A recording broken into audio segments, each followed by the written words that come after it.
안녕하십니까. 신인균의 군사TV 한국군 무기대백과 사전 시간입니다. 자, 오늘도 역시 우리 대한민국 국군이 쓰고 있는 육해공군의 무기 중에서 중요한 무기 하나 선정해서 알려드리도록 하겠습니다. 자, 오늘은 공군 무기입니다. 바로 지대공 미사일인데요. 미사일 잡는 미사일, 패트리어트 방공 시스템 알려드리도록 하겠습니다. 우리 지금 한국 공군이 이 패트리어트 포대 8개 포대 가지고 있죠. 이게 이제 어떤 역사를 그리고 어떤 능력을 가지고 있는지 보겠습니다. 자, 핵 만능 시대의 산물입니다. 나이키 허큘리스 미사일. 여러분들 뭐 나이키 미사일 많이 들어보셨죠? 바로 1970년대 초부터 2000년대 초반까지 우리 한국 공군의 또 한국 방공의 장거리 방공을 책임지는 그 무기였죠. 나이키 미사일이 장거리 방공, 그리고 이제 한 50km 이하에서는 40km, 50km에서는 호크 미사일이 중거리 방공, 그리고 이제 단거리는 뭐 미스테랄이나 뭐 이런 또 대공포나 이런 것들로 단거리 방공을 했고요. 이제 이런 식으로 한국은 이제 중첩 방공을 했는데, 저도 제가 어릴 때 그 우리 집이 이제 경남 양산이지 않습니까? 경남 양산 우리 집 마당에서 이렇게 보면 천성산이 딱 보이는데, 그 천성산 꼭대기에 불빛이 이렇게 있었어요. 그래서 뭐 3살, 4살, 5살 이럴 때니까 저게 뭐냐라고 이제 물어보면 어른들이 저거 미사일 부대다라고 이야기를 해주셨는데, 그게 나중에 제가 밀리터리 매니아가 돼 보니까 그게 나이키 미사일 포대였어요. 그래서 양산 청선산 그 정상에 나이키 미사일 포대를 가지고 부산 또 뭐 김해공항 이런 데를 이제 방어를 한 것이죠. 그런데 지금은 없어졌어요. 자, 그래서 이 나이키 허큘리스 미사일은 왜 핵 만능 시대의 산물이냐? 냉전 시대가 되었습니다. 미국과 소련이 서로 간에 경쟁을 합니다. 그런데 발명은 필요에 의한 산물이죠. 그래서 일단 미국은 항공력이 우수합니다. 그래서 미국은 그냥 가서 비행기를 가서 그냥 때려버리면 되니까, 소련은 지대공 무기가 발전한 겁니다. 자기네들은 전투기로 1대1로 붙어서는 미군 전투기들에게 안 되니까, 또 폭격기에게 안 되니까, 그러면 미군 전투기가 오는 것을 막아내야 되죠. 그러니까 이 지대공 무기는 소련이 앞섰어요. 사거리도 훨씬 더 길고 또 메커니즘도 초창기에는 더 좋았습니다. 그래서 지금 북한이 가지고 있는 SA2, SA5 이제 이런 것들이 사거리가 250km씩 SA5 날아갔으니까, 이 나이키 허큘리스 미사일의 150km, 180km보다는 훨씬 더 멀리 날아가죠. 왜? 필요하니까. 미군 전투기가 더 우수하니까. 자, 그렇게 됐는데 이제 또 시대가 바뀌어서 또 미국은 가서 때리면 되니까 단거리 무기, 또 폭탄 이런 것들이 우수했어요. 벙커버스터 이런 미국이 우수하지 않습니까? 그런데 소련은 가서 때릴 수가 없으니까 탄도미사일에 집중 투자를 합니다. 미사일에 투자를 하죠. 안 가도 때릴 수 있는 거. 그러니까 미국은 소련이 미사일을 많이 만드니까 미국은 또 요격 미사일을 또 많이 만들죠. 그래서 지금 러시아가 만든 뭐 S-400이나 이런 것들이 미국이 만든 이 팩3나 사드 이런 것들보다는 요격률이 떨어질 것으로 예상하는 것이, 당연히 미국이 탄도미사일로 때리는 것보다 소련이 러시아가 탄도미사일로 때리는 그 확률이 높기 때문에 미국은 요격미사일에 또 더 투자를 많이 한 거예요.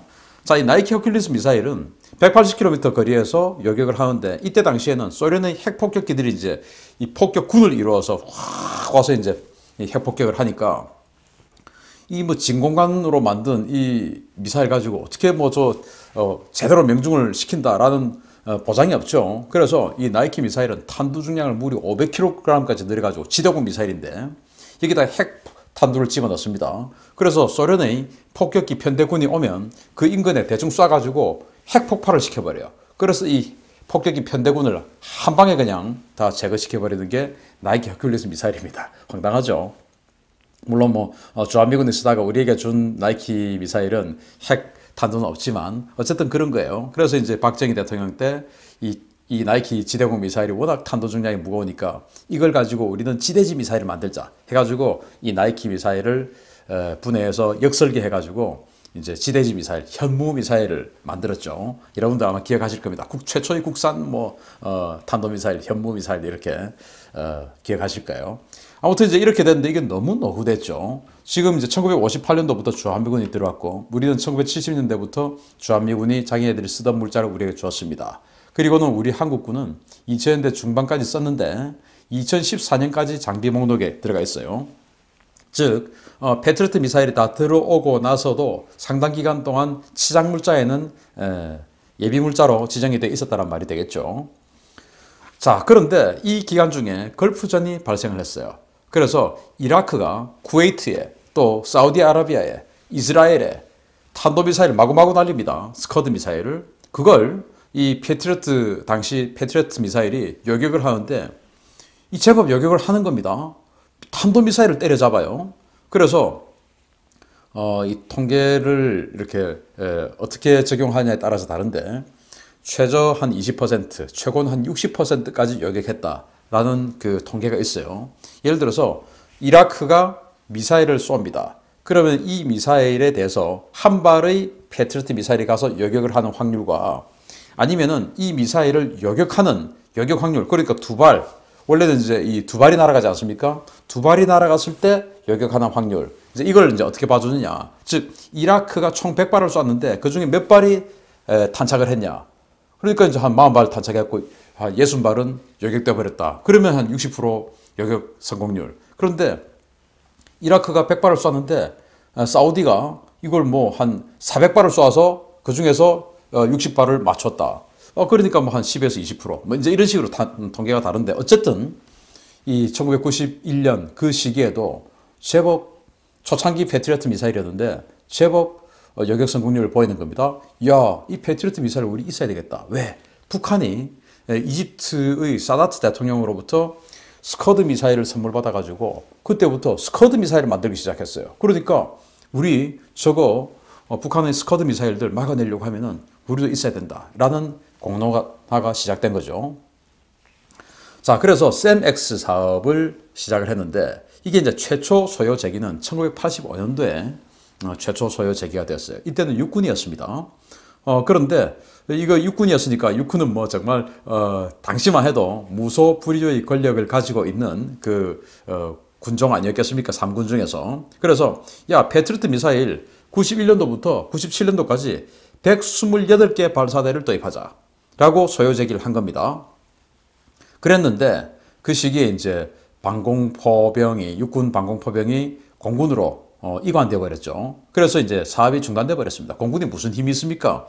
이 128개 발사기 같으면은 20개 포대가 넘는데 가격으로 따져도 10조 원이 넘을 텐데 지금 현재 물가로 하면 10조 원 훨씬 넘을 텐데 이걸 공군이 해낼 능력이 안 되는 것이죠. 그래서 이제 사업 중단돼 버렸어. 전면 백지화 1994년도에. 그랬더니 또 2차 이제 공군에서 그래도 있어야 됩니다. 북한이 지금 스커드 미사일, 노동 미사일 만들었지 않습니까? 저 노동 미사일 막아내려면 있어야 된다. 그래서 2차 소요 제기를 1997년도에 합니다. 이때는 99년도에서 2005년까지 72개 발사대를 도입하자. 이제 128개에서 이제 좀 줄어들었어요. 72개 발사대를 도입하자라고 공군이 소요 제기를 하는데 그때 IMF가 터져버렸죠. 그래서 1998년도에 사업 전면 연기돼 버렸습니다. 그리고 이제 IMF가 싹 극복을 합니다. 그래서 공군이 다시 3차 소요 제기를 합니다. 그래서 2006년에서 2010년까지 48개 발사기를 도입하자. 그럼 48개 발사기 같으면은 한 개 포대에 6개 발사기가 있으니까 8개 포대를 도입하자는 내용입니다. 이제 왕창 줄었죠. 공군이 제기한 소요 예산은 3.5조. 그런데 카이다의 서포트를 받아서 국방부가 아니야, 니들은 그냥 2.3조만 해. 라고 이제 국방부와 국회는 2.3조, 2조 3천억만 주기로 한 겁니다. 근데 그때 당시에는 한 3조 5천억 했어요. 근데 2조 3천억으로는 도입을 할 수가 없어요. 왜? 이때는 기본 세팅은 할 수 있지만 미사일이라고 하는 게 여유탄이 있어야 되지 않습니까? 그런데 이제 그런 것들 다 무시하고 2조 3천억만 해서 공군이 이거 가지고 안 되는데 하고 발을 동동 구르고 있을 때 기가 막힌 기회가 찾아온 겁니다. 자, 그 기회를 말씀드리기 전에 당시 이제 또 이 사업이 어려웠던 게 좌파 반미 단체들 때문이었습니다. 여러분들 아마 기억하실 겁니다. 미국의 MD에 편입하면 안 돼. 뭐 이런 것들. 당시 효순이 미선이 사건, 그리고 평택 대출이 지금 이제 캠프 컴프리스 그 공사할 때 그 뭐 죽창 가지고 의경들 찌르고 하는 그 극좌파들, 뭐 피업으로 시작하는 뭐 평화를 사랑한다고 하는데 뭐 정말로 그런지 모르겠는데 하여튼 그 사람들, 이런 사람들이 어마어마하게 반대를 한 겁니다. 양키 고홈, 미국의 MD 편입 반대. 이제 앞으로 중국이 세상을 잡을 건데 지금 미국하고 이렇게 MD 같이 해가지고 우리 돈 들여서 왜 미국의 MD를 해주는 거냐. 이제 미국 MD 편입 반대. 패트리어트 아웃. 주한미군 철수해. 이제는 중국의 시대야. 이제 당시 미래학자들은 2015년 되면 중국이 미국을 추월할 것이다 라고 막 예상을 하던 시기였죠. 이제 그렇게 해서 이 SAM-X, 즉 패트리어트 도입 사업은 굉장히 힘들어집니다. 특히 미국의 MD에 편입하는 것을 반대한다. 왜 우리 돈 들여서 미국 MD를 대신해 주냐? 그러면 중국이 우리를 가만두겠냐? 우리 먼저 때릴 거야. 라고 말도 안 되는 이제 억지를 내놓았고, 이 억지 때문에 지금도 사실 군에서 미국하고 미사일 방어 시스템을 연동해서 한다라는 말을 잘 못해요. 워낙 이때 프레임이 확 짜져 있어가지고. 이제 이런 어려움 속에서 있다가, 그런데 이들까지도 전부 다 완전 입을 딱 닫게 만들어버리는 그런 기가 막힌 행운이 찾아왔습니다. 바로 독일이었습니다. 이 그 좌파, 극좌, 친북 시민단체들은 미국 하면 이를 부득부득 하는데 미국 아니면 괜찮아요. 그런데 당시 독일이 통일이 되었죠. 서독은 이 나토의 최전선으로서 어마어마한 탱크, 어마어마한 방공무기 이런 것들을 다 가지고 있었는데, 이제 독일이 통일되어서 서독은 더 이상 나토의 최전선이 아니게 되었습니다.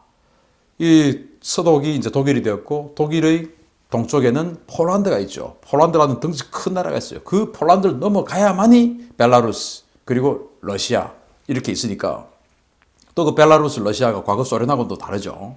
그래서 독일 입장에서는 이제 이렇게 전부 유럽이 EU로 묶이는 마당에 내가 굳이 이 엄청난 병력과 장비들을 보유할 이유가 없다 해서 90년대 중반부터 2000년대 초반까지 자신들의 군대를 감군을 합니다. 그 감군하는 과정에서 가지고 있던 탱크나 미사일이나 뭐 이런 것들을 마구마구 중고로 내다 팔기 시작합니다. 그냥 버리면은 폐기하는데도 돈이 드니까 파는 겁니다. 그래서 독일이 한국이 이제 이 SAM-X 사업을 하는 것을 알고 이렇게 이제 제안을 합니다. 야, 우리 잉여 장비 지금 파는데 우리 중고 1조 원에 8개 포대, 오케이? 우리 한 15년 썼으니까 돈 깎아줄게. 지금 이거 다 사면 한 3조 원 하잖아. 그런데 우리 3분의 1 가격에 8개 포대 됐냐? 이렇게 돼서 이 콜 된 겁니다. 왜? 이걸 콜 하니까 예산을 2.3조를 책정을 받았는데 그 예산보다 훨씬 적은 예산. 그리고 저 좌파 시민단체들은 미국하고 뭐 하지 말아야 했는데 이거 지금 독일하고 하니까 독일에 돈을 주는 거니까 좌파 시민단체들 입을 닫는 겁니다. 그래서 아무 무리 없이 들어오게 돼요.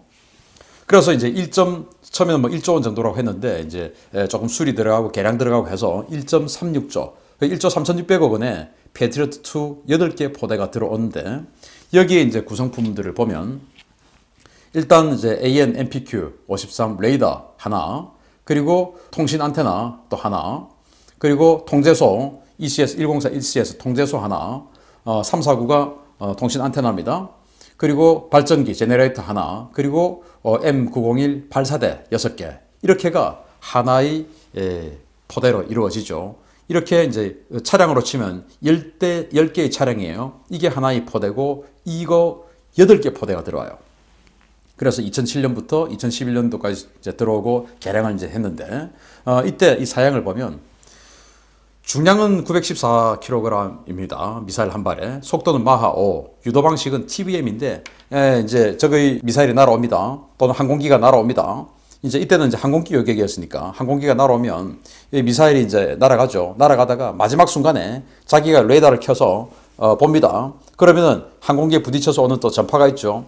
이 전파를 통제소로 보내줍니다. 그러면 통제소는 자신이 레이더로 보는 이 타겟의 위치와 미사일이 직접 보는 타겟의 위치, 이것들을 서로 간에 보정을 해가지고 다시 미사일에게 지령을 내립니다. 그러면 이제 그 미사일은 여기 가서 인근에서 터져버리죠. 그래서 이제 파괴시키는 건데, 초창기 패트리어트는 그냥 파편이 둥그렇게 이렇게 터져요. 그러니까 이만큼의 파편이 있다 하더라도 둥그렇게 퍼지니까 이쪽에서 전투기가 날아오면 이것을 때리는 어떤 파편의 절대 숫자는 적지요. 그런데 이제 개량형 패트리어트 같은 경우는 이제 우리나라에 들어온 거는 파편이 이렇게 한 방향으로 날아갑니다. 그래서 여기 적전투기가 날아오니까 이제 패트리어트 미사일이 이렇게 올라갑니다. 그래서 터집니다. 터지는데 둥그렇게 터지는 게 아니고 파편이 이런 식으로 날아가죠. 그렇게 해서 보다 확실하게 이제 제압을 할 수 있는 이런 폭발 파편식 탄두가 되어 있고, 사거리는 180km 사거리고 여격 고도는 15km까지 여격을 할 수가 있습니다. 이제 이런 포대를 도입을 했어요. 자, 그런데 지속적으로 이제 성능 개량을 하죠. 그래서 성능 개량 정말 중요합니다. 최초에 들어왔던 게 104D GM인데 이 용도는 항공기 여격이에요. GM은 뭐의 약자인가 하면, 그러니까 이 패트리어트, 팩2, 팩3 이런 이야기를 하는데, 그 팩2와 팩3는 뭐냐면은 PAC예요. P는 패트리어트, A는 어드밴스드, 그리고 이제 C는 capability. 패트리어트 어드밴스드 capability 2, 그리고 3 약자고, 제식 명칭은 패트리어트의 정식 제식 명칭은 MIM104입니다. 그래서 GM 모델을 우리는 들여왔고, 이게 이제 항공기 여격에 특화된 거예요. 180km, 사거리, 여격 고도는 15km. 2007년도에 들어왔고, 그 다음에 이제 GMT로 또 업그레이드를 합니다. 이거는 T는 이제 보시다시피 Tactical Ballistic Missile이에요. 그러니까 전술 탄도 미사일을 여격할 수 있는 능력을 일부 부여를 했어요. 그래서 사거리는 20km, 똑같이 덩치가 큰 팩2, 패트리어트 2 미사일인데, 이 탄도미사일 여격할 때는 20km, 그리고 고도는 15km까지 올라갈 수 있어요. 이렇게 이제 업그레이드를 했고, 또 14년에 다시 전술 탄도탄을 더욱더 잘 여격할 수 있는 팩3 버전으로 또 업그레이드를 합니다. 팩3는 팩2보다 덩치가 훨씬 작습니다. 팩2 하나 들어가는 발사기에 팩3는 쿼드팩에서 4발을 집어넣어요. 그래서 훨씬 더 효율적이죠. 그리고 탄도탄에 대한 여격 능력도 훨씬 좋습니다. 이 에린트 버전으로 업그레이드를 해서 팩3인데, 이 에린트 버전은 Extended Range Intercept Technology, 그래서 전술 탄도탄 여격용 미사일 팩3를 레인지는 30km, 여격 고도는 15km 이렇게 했고, 최근에 2021년도에, 그러니까 전 정부인 박근혜 정부 때 협상을 다 해놓고 지금 이제 도입을 하고 있는데, 2021년도에 도입을 하는데, 이게 바로 104F MSE 버전으로 들어옵니다. 이 MSE 버전은 미슬 세그먼트 인핸스먼트, 그래서 전술 탄도탄 여격을 하긴 하는데 이걸 더욱더 잘 할 수 있게끔, 즉 네트워크 할 수 있어요. 여격 레인지는 45km, 그리고 여격 고도는 40km예요. 그런데 어떻게 하냐? 예를 들어서 패트리어트 시스템의 이 레이더인, 이 레이더로 트래킹을 유도를 해주기도 하고, 그런데 사드 레이더로 또 해주기도 하고, 연동을 해서 네트워크가 되는 것이죠. 이지스 레이더로 해줄 수 있기도 하고, 이런 식으로 완전히 그냥 이 하나의 시스템으로, 전구 네트워크 시스템으로 묶어버릴 수 있는 이제 이런 시스템이 바로 이 MSE 버전이다. 그래서 작년 2020년 중하반에 연말에 미국이 사드 2.0, 그래서 사드를 업그레이드를 했지 않습니까? 그래서 여러분들 아마 기사를 보셨을 거예요. 사드 레이더를 가지고 패트리어트 미사일도 유도할 수 있고, 패트리어트 미사일 레이더 가지고 사드도 유도할 수 있고, 이제 이걸 이렇게 시스템이 됐다라는 기사를 보셨을 텐데, 그때 사드 레이더로 패트리어트를 유도해 줄 수 있는 그 유도 자산은 바로 이 MSE 버전입니다. 에린트는 안 돼요. 그렇게 이제 할 수 있게끔 이 업그레이드 된 게 MSE 버전이고, 이걸 이제 2021년부터 우리가 도입을 합니다.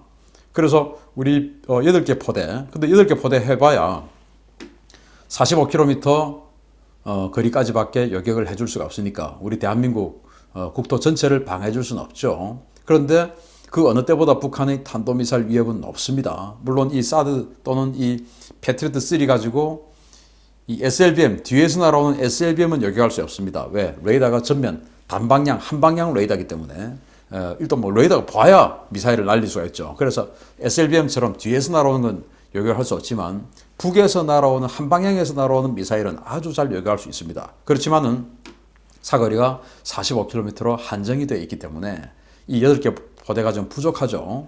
그래서 지금 최초의 육군이 128개의 발사기가 필요하다라고 했던 게 바로 그 말입니다. 그래서 128개 발사기 다 구입할 수 없으니 이제는 우리가 천궁, PIP 이렇게 해서 우리 한국형 중거리 방공 무기를 만들었죠. 이렇게 MSE 팩3 MSE보다는 사거리가 약간 적습니다. 그래서 한 20km 어간에서 여겨할 수 있는 탄도미사일을 여겨할 수 있는 그 시스템을 지금 배치를 하고 있어요. 이렇게 해서 전국토 완전히 뭐 촘촘하게는 안 되지만 중요 시설들, 중요 자산들은 북한의 탄도미사일로부터 다량으로 막 쏟아지는 건 또 안 되지만 어쨌든 중요 탄도미사일은 여겨할 수 있는 이런 시스템을 패트리어트 그리고 앞으로는 천군과 함께 구비해 나갑니다. 패트리어트 독일로부터 중고로 들어와서 이 좌파들의 반대를 물리치고 세팅을 할 수 있었던 패트리어트 알려드렸습니다. 마치겠습니다. 감사합니다.